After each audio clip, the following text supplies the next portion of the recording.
Morning. ನೆನ್ನೆ ಎಲ್ಲ ನಿಮ್ಮ ಕೈಗೆ ಸಿಕ್ಕಿಲ್ಲ ಅಲ್ವಾ?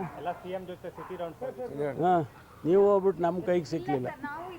ಇಲ್ಲ ರೀ, ಯಾರೋ ಒಂದಿಬ್ಬರು ಇದ್ರಿ ಅಷ್ಟೇ, ಎಲ್ಲ ಹೋಗ್ಬಿಟ್ಟಿದ್ರೆ ಅವ್ರ ಜೊತೆ, CM ಜೊತೆ. ಹಾಂ, ಏನು ಹೇಳಿ? ಹಾಂ, ನಿನ್ನೆ ದಿವಸ ಎನ್ಫೋರ್ಸ್ಮೆಂಟ್ ಡೈರೆಕ್ಟರೇಟ್ ಡೆಲ್ಲಿ ಆಫೀಸರ್ಸ್ಗಳು ನಮ್ಮ ಸಂಸ್ಥೆಯ 3 ಕಾಲೇಜುಗಳಿಗೆ ಭೇಟಿ ಕೊಟ್ಟಿದ್ದಾರೆ. ಅವರು ಏನು ಮ್ಯಾಂಡೇಟ್ ಏನಿದೆ ಅಥವಾ ಅವರ ಇನ್ಸ್ಟ್ರಕ್ಷನ್ಸ್ ಏನು ಅಂತ ಏನೂ ಗೊತ್ತಿಲ್ಲ. ಅವರು ನಮ್ಮ ಕಾಲೇಜಿಗೆ ಭೇಟಿ ಕೊಟ್ಟು ನಮ್ಮ ಅಕೌಂಟ್ಸ್ಗಳನ್ನೆಲ್ಲ ಕೇಳಿದ್ದಾರೆ. ನನಗೆ ಗೊತ್ತಾದ ಮೇಲೆ ನಮ್ಮ ಅಧಿಕಾರಿಗಳಿಗೆ ನಾನು ತಿಳಿಸಿದೆ, ನೀವು ಅಕೌಂಟ್ಸ್ ಅವ್ರು ಏನೇ ಕೇಳಿದರೂ ಕೂಡ ಅಕೌಂಟ್ಸ್ ಎಲ್ಲ ಕೊಡಿ. ಅವರು ಏನು ಅಕೌಂಟ್ಸ್ ಕೇಳ್ತಾರೆ, ಎಷ್ಟು ವರ್ಷದ ಕೇಳ್ತಾರೆ, ಆಡಿಟೆಡ್ಡು ಅಥವಾ ಈ ವರ್ಷದ್ದಿನ್ನೂ ಆಡಿಟ್ ಆಗಿರೋದಿಲ್ಲ, ಮೊದಲಿನ ವರ್ಷಗಳದ್ದೆಲ್ಲ ಆಡಿಟ್ ಆಗಿರೋದು, ಅವ್ರು ಎಷ್ಟು ವರ್ಷದ ಕೇಳ್ತಾರೋ ಎಲ್ಲ ಕೊಡಿ ಅಂತ ಹೇಳಿದೆ. ಅವರು ಅದನ್ನೆಲ್ಲ ಪರಿಶೀಲನೆ ಮಾಡಿಕೊಂಡಿದ್ದಾರೆ. ಇವತ್ತು ಕೂಡ ಮುಂದುವರೆದಿದೆ, ಅವರು ವೆರಿಫಿಕೇಷನ್ಸು ಎಲ್ಲ ಮುಂದುವರೆದಿದೆ. ಅದು ಉದ್ದೇಶ ನಮಗೆ ಗೊತ್ತಿಲ್ಲ. ಅದರಿಂದ ನಾವು ಎಲ್ಲ ರೀತಿಯ ಸಹಕಾರವನ್ನು ಕೂಡ ED ಅಧಿಕಾರಿಗಳಿಗೆ ಕೊಡ್ತೇವೆ. ಅದರಲ್ಲಿ ಯಾವುದನ್ನು ಕೂಡ ಮುಚ್ಚಿಡೋ ಅಂಥದ್ದು ಯಾವುದೂ ಕೂಡ ಇಲ್ಲ. ಇದು ಒಂದು.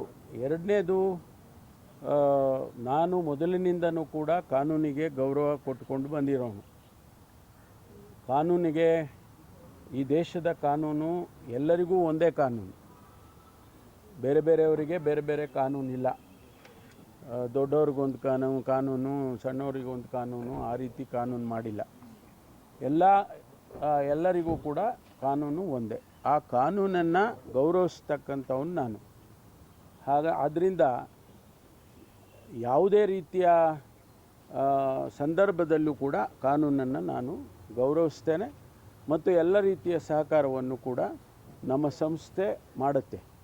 ಯಾಕೆಂದರೆ ಇದು ಸಂಸ್ಥೆ ವಿಚಾರ ಆಗಿರೋದ್ರಿಂದ, ಇದು ನಾನು ಒಬ್ಬ ಇಂಡಿವಿಜುವಲ್ ಅಲ್ಲ, ಇದು ಸಂಸ್ಥೆ ವಿಚಾರ ಆಗಿರೋದ್ರಿಂದ ಸಂಸ್ಥೆ ಎಲ್ಲ ಸಹಕಾರವನ್ನು ಕೂಡ ನಾವು ಕೊಡ್ತೇವೆ. ಮುಂದೆ ಅವರು ಏನು ನಮಗೆ ಪ್ರಶ್ನೆಗಳು ಕೇಳ್ತಾರೆ ಅಥವಾ ನಮಗೆ ಏನು ಮ್ಯಾಂಡೇಟ್ ಕೊಡ್ತಾರೆ ಅದೆಲ್ಲದಕ್ಕೂ ಕೂಡ ನಾವು ಸಹಕರಿಸ್ತೇವೆ. ಇಷ್ಟು ವಿಚಾರಗಳನ್ನು ನಾನು ತಮಗೆ ತಿಳಿಸ್ತೇನೆ. ಅಲ್ಲ, ನಮಗೇನು ಯಾವುದು ಕೂಡ ಇನ್ವೆಸ್ಟಿಗೇಷನ್ ನಡೀತಾ ಇದೆ. ಇನ್ವೆಸ್ಟಿಗೇಷನ್ನಲ್ಲಿ ಏನು ಅಂತಿಮವಾಗಿ ಬರುತ್ತೆ ಅದೇ ತಾನೇ ಮುಖ್ಯ. ಅಲ್ಲಿವರೆಗೂ ಸ್ಪೆಕ್ಯುಲೇಷನ್ಸ್. ನಾನು ನಮ್ಮ ಮಾಧ್ಯಮ ಸ್ನೇಹಿತರಲ್ಲಿ ನೀವು you been very good to people, ನನಗೆ ಅಂತಾನೆ ಅಲ್ಲ, ಎಲ್ಲರಿಗೂ ಜನರಲ್ ಆಗಿ. But my only request is speculation ಮಾಡೋದಕ್ಕಿಂತ ರಿಪೋರ್ಟ್ ಬಂದಾಗ ಮಾಡಿದರೆ ಭಾಳ ಒಳ್ಳೆಯದು ಅಂತ ನನಗನ್ಸುತ್ತೆ.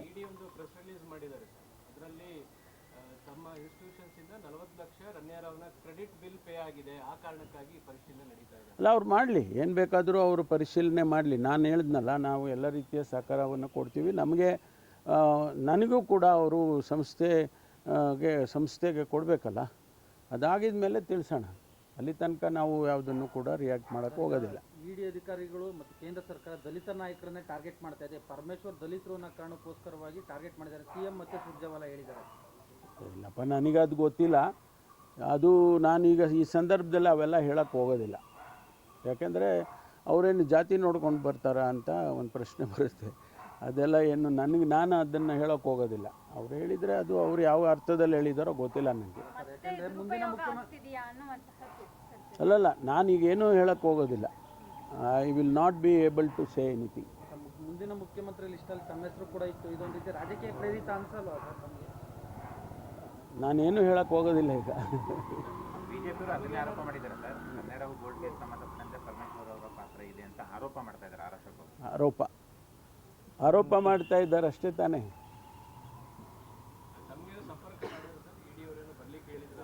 ಇಲ್ಲ, ನನಗೇನು ಹೇಳಿಲ್ಲ. ನನಗೆ ಸಂಸ್ಥೆಯಲ್ಲೇ ಎಲ್ಲವನ್ನು ವೆರಿಫೈ ಮಾಡಿಕೊಂಡು ಮಾಡ್ತಾ ಇದ್ದಾರೆ. ಇನ್ನೂ ಇದ್ದಾರೆ ಅಲ್ಲೇ ಅವರು ವೆರಿಫೈ ಮಾಡ್ತಿದ್ದಾರೆ.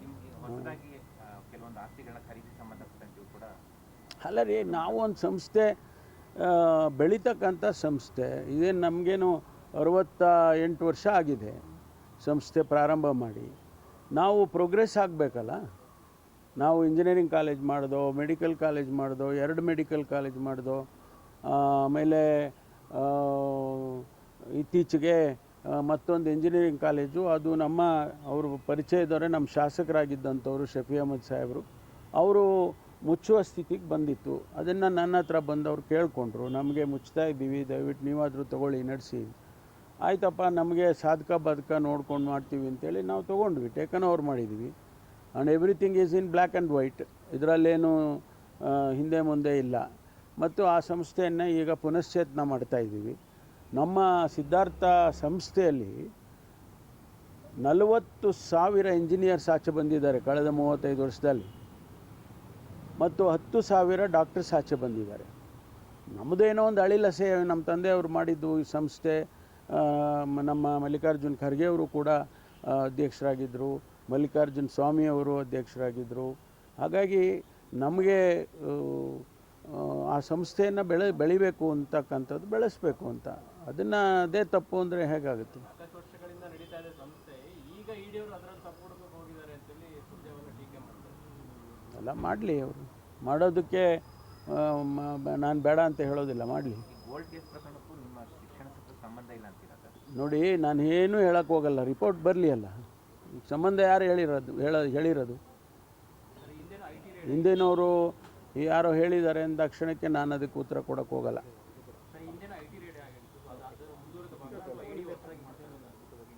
ಇಲ್ಲ, ಗೊತ್ತಿಲ್ಲಪ್ಪ ನನಗೆ, ಡೀಟೇಲ್ಸ್ ಏನು ಹೇಳೋಕ್ಕಾಗೋದಿಲ್ಲ. ಇದು ಏನು ಹಾಫ್ ಹ್ಯಾಂಡೆಡ್ಡು ನಾನು ಏನೇನೋ ಹೇಳಿಬಿಟ್ಟು ಸ್ಪೆಕ್ಯುಲೇಷನ್ಸ್ ಆಗುತ್ತೆ, ಅದೆಲ್ಲ ಹೇಳೋಕ್ಕೆ ಬರೋದಿಲ್ಲ.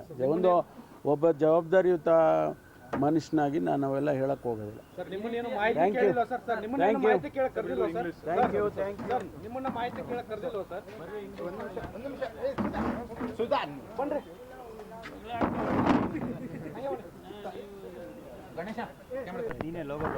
So I instructed my staff to cooperate and give whatever they are asking, whatever information they are asking as far as the institutions are concerned.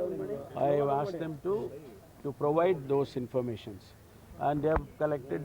I was told that they have collected some informations, and they have obviously they have questioned our account section, and of course it is still going on. And that's about it. And being a person who believes in the law of the country, law of the land, I believe in that. And whatever comes out of their verifications or such, whatever you call it, I am prepared to cooperate. I have instructed our staff, because it's an institution, it is not individual. So I have instructed them to cooperate and provide all the information. Last night they have sent a press release that 40 lakh rupees from your institution account was paid to Ramya Rao's credit card bills. They are linking this case to Ramya Rao's investigation. Now I don't know, I do not want to comment at this point of time. Let the investigation complete, and they will also have to give us a report. No? Yes. After that I will react. Many Otherwise of your senior- I don't want to react Sir, unnecessarily. Many of your senior leaders are saying that you are being targeted because you are a Dalit face of Karnataka Congress and also the next in charge for being the chief minister in race, No, and you are being targeted. Do you I also don't want to, at this point of time, I don't want to comment. There will be a time I will come out if it is necessary. I will not comment on that at this point of time. Sir, you have called the ED's raids in the past, or ED's regards to the Muda case is politically motivated. Do you feel this too is? I don't know. politically As I motivated? said, I do not want to comment at this point of time. Let the investigation complete, and after that there is a time to comment and analyze and say something about it. Sir, you purchased, Thank you. Purchased the land from former CM Hussain, former MLA Hussain Saab, saying that the land is undervalued, sir, to the institution. No, it is not. 90 There lakhs is, actually 140 lakhs. see, there are authorities to see that. There is a sub-registrar to evaluate that. There is a system in the revenue department to see that whether it is undervalued or valued higher. This is a fair transaction has happened between HMS Institute and Siddhartha Institute. If there is anything, let them find out. Overall, what do you like to say? So do you think that No, I don't want to say anything at this point of time. Let the all I can say is let the investigation be complete. have they called you for questioning, sir? Anything else? Thank you.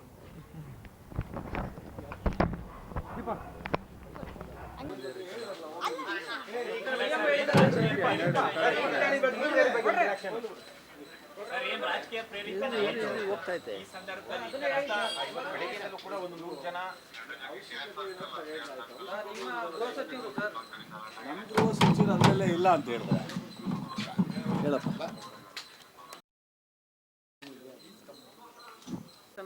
ಶಿಕ್ಷಣ ಸಂಸ್ಥೆಗಳ ಮೇಲೆ ಇಡಿ ದಾಳಿಯಾಗಿದೆ. ಇದು ರಾಜಕೀಯ ಪ್ರೇರಿತ ಅಂತ CM Surjewala ಎಲ್ಲ ಹೇಳಿದ್ದಾರೆ. ಶಿಕ್ಷಣ ಸಂಸ್ಥೆ ಇವತ್ತಿನದಲ್ಲ, ಭಾಳ ಹಳೆಯ ಸಂಸ್ಥೆ. ಈಗಾಗಲೇ ಒಂದ್ಸಲಿ ರೈಡ್ ಆಗಿರ್ತಕ್ಕಂಥದ್ದು ಸಹ ನಾವೆಲ್ಲ ನೋಡಿದ್ದೀವಿ. ಮತ್ತೆ ಆಗ್ತಿದ್ರೆ ಪೊಲಿಟಿಕಲೈಸ್ ಅಂತ ಅಂದಲೇ ಇನ್ನೇನು ಹೇಳಲಿಕ್ಕೆ ಸಾಧ್ಯ ಆಗುತ್ತೆ ಒಂದು ಸಂಸ್ಥೆ ಬಗ್ಗೆ. ಸೊ ಪದೇ ರಿಪೀಟೆಡ್ಲಿ ಇಡಿ IT ರೈಡ್ ಮಾಡಿದ್ರೆ ಅದು ರಾಜಕೀಯ ಪ್ರೇರಿತ ಅಂತಲೇ ಬಹುಶಃ ಎಲ್ಲರೂ ಮಾತಾಡ್ತಕ್ಕಂಥದ್ದು ಆ ರೀತಿ. ಆದರೆ ಏನು ರೈಡ್ ಆದರೆ ಗಾಬರಿ ಆಗುವಂಥದ್ದು ಏನಿದೆ, ಆಗಲಿ ಕಾನೂನುಬದ್ಧವಾಗಿ ಏನಿದೆ ಅದನ್ನು ನೋಡ್ತಾರೆ. ಹೋಮ್ ಮಿನಿಸ್ಟ್ರು ಅವರು ಈ ವರ್ಷ ಅವ್ರ ತಂದೆ ಕಾಲದಿಂದನೂ ಸಂಸ್ಥೆನ ಕಟ್ಕೊಂಬಂದಿದ್ದಾರೆ, ಗೊತ್ತಿದೆ. ಅದರಿಂದ ನಥಿಂಗ್ ಪ್ರಾಬ್ಲಮ್. ಪಕ್ಕ ಸೇಡಿನ ರಾಜಕಾರಣ, ರಾಜಕೀಯ ಪ್ರೇರಿತ ದಾಳಿ ಅಂತ ಹೇಳ್ತೀರಾ ಸರ್? ನಿನ್ನೆ ಸಿದ್ದರಾಮಯ್ಯ ಅವರು ಕೂಡ ಏನು ಹೇಳಲಿಕ್ಕೆ ಸಾಧ್ಯ ಆಗುತ್ತೆ? ಏನು ಹೇಳಲಿಕ್ಕೆ ಸಾಧ್ಯ? ಬಿಜೆಪಿ ಆರೋಪ ಮಾಡ್ತಿರೋದು BJP ಅವ್ರು ಯಾರು? ಇದು ಕೇಂದ್ರ ಸರ್ಕಾರದ ಅಧೀನದಲ್ಲಿರ್ತಕ್ಕಂಥ ಒಂದು ಅಂಗಸಂಸ್ಥೆ. ಅವ್ರು ಮಾಡಿರೋದು ಕೇಳೇನು ಎಲ್ಲಕ್ಕೂ ಇವ್ರು ಕೇಳ್ಕೊಂಡು ಮಾಡ್ತಾರೆ. ಅಶೋಕನ್ನ ED ಸಂಸ್ಥೆಯವರು, ID ಸಂಸ್ಥೆಯವರು, ಮೋದಿಯವರೆಲ್ಲ ಇವ್ರು ಕೇಳ್ಕೊಂಡು ಮಾಡ್ತಾರೆ. ಇವ್ರು ಯಾಕ್ರಿ ಡಿಪೆಂಡ್ ಮಾಡ್ಕೊಳಕ್ಕೆ? ಇವ್ರಿಗೆ ಏನು ರೀ ಇದು? ಸುಮ್ಮನೆ ಏನೋ ಒಂದು ಮಾತಾಡ್ತಾರೆ. ಈಗ ಮೊನ್ನೆ ಅದು ಯಾವುದೋ ಜನಗಣತಿ ಬಗ್ಗೆ ಮಾತಾಡಿದ್ರೆ, ಈಗ ಅವ್ರು ಮಾತಾಡಿದ ತಕ್ಷಣ ಜೈ ಅಂತಾರೆ. ಈಗ ಬೆಂಗಳೂರು ಬ್ರ್ಯಾಂಡ್ ಅಂತಾರೆ. ಬೆಂಗಳೂರು ಬ್ರ್ಯಾಂಡ್ 10 ವರ್ಷದಿಂದ ಅಶೋಕ್ ಏನು ಮಾಡ್ತಿದ್ರು, ಕುಮಾರಸ್ವಾಮಿ ಏನು ಮಾಡ್ತಿದ್ರು, ಅವತ್ತು ಮಾಡಿದ್ರೆ ಈಗ ಯಾಕೆ ನೀರು ಓಡಾಡ್ತಿತ್ತು? ಅವತ್ತೆಲ್ಲ ಮಾಡದೇ ಇರೋದಕ್ಕೆ ಈ ಸಮಸ್ಯೆ ಇದೆ. ಸುಮ್ಮನೆ ಏನೋ ಒಂದು ಮಾತಾಡ್ತಾರೆ. ಅದನ್ನೆಲ್ಲ ಹೇಳಲ್ಲ, ಬಟ್ ರಾಜಕೀಯ ಪ್ರೇರಿತ ಅನ್ನೋದ್ರ ಬಗ್ಗೆ ಯಾವುದೇ ಸಂಶಯ ಇಲ್ಲ. ಸೊ ಮಾಡಲಿ ಅದನ್ನು.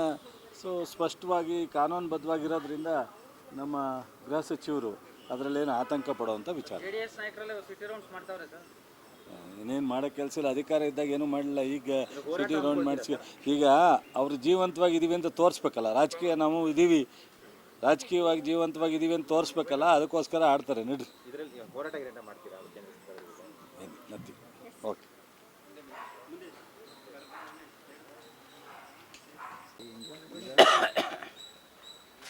ಸರ್ ಇಲ್ಲಿ ಎಲ್ಲ ಸರ್ ಇಲ್ಲಿ ಇರ್ತೀವಿ ಯಾವಾಗಲೂ ಬೆಳಗ್ಗೆ.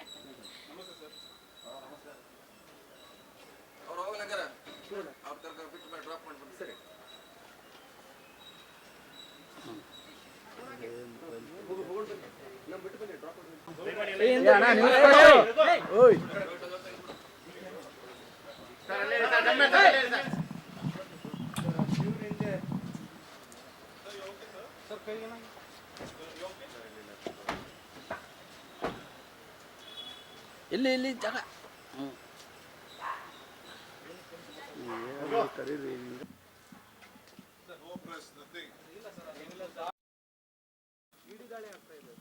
ಎಲ್ಲಿ ಹಿಡಿದಾಳಿ ನೋಡಪ್ಪ. ಚಾರಿಟಬಲ್ ಇನ್ಸ್ಟಿಟ್ಯೂಷನ್ ಬೇಕಾದಷ್ಟು ಚಾರಿಟಿ ಕೆಲಸಗಳನ್ನೆಲ್ಲ ಮಾಡ್ತಾ ಇರ್ತಾರೆ. ಚಾರಿಟಬಲ್ ಇನ್ಸ್ಟಿಟ್ಯೂಷನಲ್ಲಿ ಬೇಕಾದಷ್ಟು ಚಾರಿಟಿಗಳನ್ನ ನಾವು ಕೊಡ್ತಾ ಇರ್ತೀವಿ. ಯಾವುದೇ ಚಾರಿಟಬಲ್ ಇನ್ಸ್ಟಿಟ್ಯೂಷನ್ಸ್ ಹಂಗೆ ಏನಾದ್ರು ಸಣ್ಣ ಪಣ್ಣ ಚಾರಿಟಿ ಆಗಿರ್ಬೋದು. ಮದುವೆ ಮುಂಜಿ, ಓದೋ ಸ್ಕೂಲ್ ಫೀಸು, ಹಾಸ್ಪಿಟ್ಲ್ ಬಿಲ್ಗಳು, ಇಂಥವಕ್ಕೆಲ್ಲ ಸಹಾಯ ಮಾಡಿರ್ಬೋದು. ನಾನು ಇಲ್ಲ ಅಂತ ನಾನು ಹೇಳೋದಿಲ್ಲ. ಮಿಕ್ಕಿದ ವಿಚಾರ ನೋಡೋಣ, ಏನೇನು ಮಾಡ್ತಾರೆ ಅಂತೇಳಿ ನೋಡೋಣ. ರಾಜಕೀಯ ಪ್ರೇರಿತ ದಾಳಿಗಳು ಅಂತ ಸುರ್ಜೇವಾಲಾ ಸಾಹೇಬ್ರು ಹೇಳೋರು. See, I stand by whatever my Chief Minister and whatever my ACC General Secretary has said. ನಾನು ಬೇರೆ ಸ್ಟ್ಯಾಂಡ್ ಹೇಳೋಕ್ಕಾಗ್ತದ? ಬೇರೆ ಏನಿಲ್ಲ. ಬಟ್ ನಾನೇನೋ ಒಂದು ಲೈನ್ ಹೇಳಿದ್ದೀನಲ್ಲ, ಆ ಲೈನ್ ಭಾಳ ಮುಖ್ಯ. ಪಕ್ಷದಿಂದ ಏನಾದ್ರು ಹೋರಾಟ ಮಾಡ್ತೀರಾ ಸರ್? ಪಕ್ಷದಿಂದ ಏನಾದ್ರು ಹೋರಾಟ ಮಾಡ್ತೀರಾ? ಇದು ರಾಜಕೀಯ ಪ್ರೇರಿತ ಅಂತ. ಇಡೀ ದೇಶದಲ್ಲೇ ಹೋರಾಟ ಮಾಡ್ತೀವಿ. ಸೋನಿಯಾ ಗಾಂಧಿ ಕೇಸಿಂದ ಹಿಡಿದು ಸೋನಿಯಾ ಗಾಂಧಿ ಏನು ಸ್ವಂತ ಕೇಸೇನು ಮಾಡ್ಕೊಂಡಿಲ್ಲ, ಸ್ವಂತ ಆಸ್ತಿನೂ ಏನು ಮಾಡ್ಕೊಂಡಿಲ್ಲ. ಎಲ್ಲ ಹೋರಾಟ ಖಂಡಿತ ನಾವು ಮಾಡ್ತೀವಿ. ನಮಗೆ ನ್ಯಾಯಾಲಯದ ಬಗ್ಗೆ ನಂಬಿಕೆ ಇದೆ. ನ್ಯಾಯಾಲಯ ನಮಗೆಲ್ಲ ನ್ಯಾಯ ಕೊಡ್ತದೆ. ಸರ್ ಗೋಲ್ಡ್ ಕೇಸ್ ಸಂಬಂಧಪಟ್ಟಂತೆ ಸರ್ ಲಿಂಕ್ ಮಾಡ್ತಾ ಇದ್ದಾರೆ.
ನೀವೇ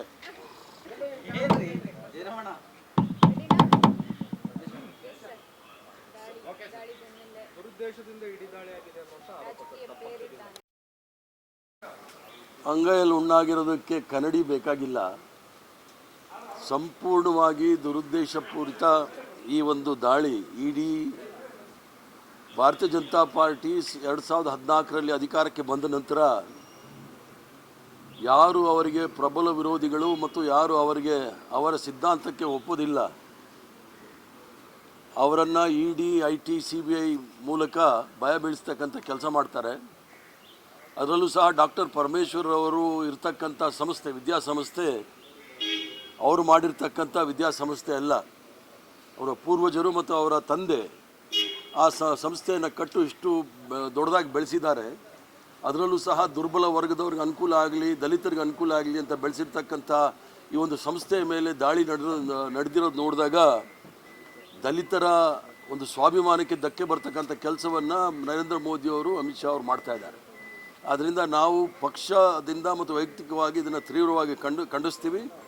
ಮತ್ತು ನಿನ್ನೆ ತಾನೇ ಮಹಾರಾಷ್ಟ್ರದಲ್ಲಿ ಛಗನ್ ಭುಜ್ಬಲ್ ಅಂಥೇಳಿ ಸುಮಾರು ಕೇಸ್ಗಳಲ್ಲಿದ್ದವ್ರನ್ನ ವಾಷಿಂಗ್ ಮೆಷಿನಲ್ಲಿ ಹಾಕಿ 9 ವರ್ಷಗಳ ಕಾಲ ಅವ್ರನ್ನ ಕ್ಲೀನ್ ಮಾಡಿ ನಿನ್ನೆ ಮಂತ್ರಿ ಮಾಡಿದ್ದಾರೆ. ಆ ಥರ ಪ್ರಯತ್ನಗಳು ಕರ್ನಾಟಕ ರಾಜ್ಯದಲ್ಲಿ ನಡೆಯೋದಿಲ್ಲ. ಸ್ವಾಭಿಮಾನದಿಂದ ಬದುಕಿರ್ತಕ್ಕಂಥವ್ರು ಯಾರೂ ಸಹ ಭಾರತೀಯ ಜನತಾ ಪಾರ್ಟಿ ಜೊತೆ ಹೋಗೋದಿಲ್ಲ. ಒಂದು ಕಡೆ ಕೇಂದ್ರದವ್ರ ಮೇಲೆ ಚಾರ್ಜ್ ಶೀಟ್ ಸಲ್ಲಿಕೆ ಮಾಡ್ತಾರೆ, ಇಲ್ಲಿ ರಾಜ್ಯದಲ್ಲಿ ನಾಯಕರುಗಳ ಮೇಲೆ, ಕಾಂಗ್ರೆಸ್ ಸಚಿವರುಗಳ ಮೇಲೆ ದಾಳಿಗಳಾಗ್ತವೆ.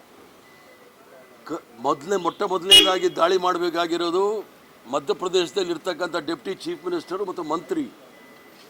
ಇಡೀ ನಮ್ಮ ರಾಷ್ಟ್ರದ ಸೈನಿಕ ಬಲದ ಬಗ್ಗೆ ನರೇಂದ್ರ ಮೋದಿಯವರ ಪಾದಕ್ಕೆ ಹಾಕಿದ್ರು ಸೈನಿಕ ಬಲವನ್ನು.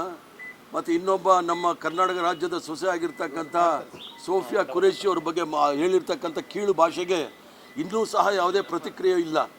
ಸುಪ್ರೀಂ ಕೋರ್ಟ್ ಅವರು SIT ಮಾಡಿದ್ದಾರೆ. ಇವ್ರಿಗೇನಾದರೂ ನಿಜವಾದ ದೇಶಭಕ್ತರು ಅಥವಾ ದೇಶದ ಬಗ್ಗೆ ಗೌರವ ಇದ್ದಿದ್ದರೆ, ಸೈನಾ ಬಲದ ಬಗ್ಗೆ ಗೌರವ ಇದ್ದಿದ್ದರೆ ಸೋಫಿಯಾ ಖುರೇಶಿ ಮೇಲೆ ಮತ್ತು ಸೈನ್ಯ ಬಲದ ಮೇಲೆ ಯಾರು ಮಾತಾಡಿದಾರೋ ತಕ್ಷಣ ಅವ್ರ ಪದಚ್ಯುತಿ ಮಾಡಿದರೆ ಭಾಳ ಸಂತೋಷ ಆಗಿರೋದು. ಕಾನೂನು ಪ್ರಕ್ರಿಯೆ ಏನಿದೆ ಅದನ್ನು ನಡ್ಕೊಂಡು ಹೋಗುತ್ತೆ. Law should take its own course. ಅದರಲ್ಲಿ ಯಾರೂ ಸಹ ಬಗೆಹರೋದಿಲ್ಲ. ಆ ಥರ ಏನಾದರೂ ಇದ್ದರೆ 4,000 ಕಿಲೋ ಗಾಂಜಾನ ಹಿಡಿದಿದ್ರು ಗುಜರಾತಲ್ಲಿ. ಅದ್ರ ಬಗ್ಗೆ ಏನು SITನೂ ಇಲ್ಲ, ಏನು ಎನ್ಕ್ವೈರಿನೂ ಇಲ್ಲ, ಯಾರನ್ನೂ ಅರೆಸ್ಟೂ ಇಲ್ಲ. ಆದ್ದರಿಂದ ಕಾನೂನು ಪ್ರಕ್ರಿಯೆ ಕಾನೂನು ಈ ದೇಶದಲ್ಲಿ ಎಲ್ರಿಗೂ ಸಹ ಒಂದೇ. ಕಾನೂನಿನ ರೀತಿಯಲ್ಲಿ ಕ್ರಮ ಜರುಗಿಸಬೇಕು ಅಂತೇಳಿ ನಾನು ಸಹ ಹೇಳ್ತೇನೆ. ಶಿಕ್ಷಣ ಸಂಸ್ಥೆ ಮೇಲೆ ಆಗಿದೆ, ಪರಮೇಶ್ವರ್ ಅವರು ಮನೆ ಮೇಲೆ ಆಗಲಿ, ವೈಯಕ್ತಿಕ ಇದ್ರ ಮೇಲೆ ಎಲ್ಲೂ ಆಗಿಲ್ಲ. ನೀವೆಲ್ಲ ಈಗ ಬರ್ತಾ ಇರೋದು ನೋಡ್ರೆ ಭಾಳ ವಿಷಯ ಸೀರಿಯಸ್ ಆಗಿದೆಯಾ? ಸೀರಿಯಸ್ ಅಲ್ಲ, ಒಂದು ಮಾನವತೆಯ ದೃಷ್ಟಿಯಿಂದ ಬರಬೇಕು. ಯಾಕಂದರೆ ಒಬ್ಬ ಕಾಂಗ್ರೆಸ್ ಪಕ್ಷದಲ್ಲಿ ಅದರಲ್ಲೂ ಸಹ ದುರ್ಬಲ ವರ್ಗದಲ್ಲಿ ಇಷ್ಟು ಎತ್ತರಕ್ಕೆ ಬೆಳೆದಿರ್ತಕ್ಕಂಥವ್ರನ್ನ ಮನೋಬಲವನ್ನು ಕುಗ್ಸ್ಲಿಕ್ಕೆ ಮಾಡ್ತಕ್ಕಂಥ ಪ್ರಯತ್ನ ಇದನ್ನು ಖಂಡಿಸ್ಲಿಕ್ಕೋಸ್ಕರ ನಾವೆಲ್ಲ ಬಂದಿದ್ದೀವಿ. ಥ್ಯಾಂಕ್ ಯು, ನಮಸ್ಕಾರ. Thank you sir. Right sir.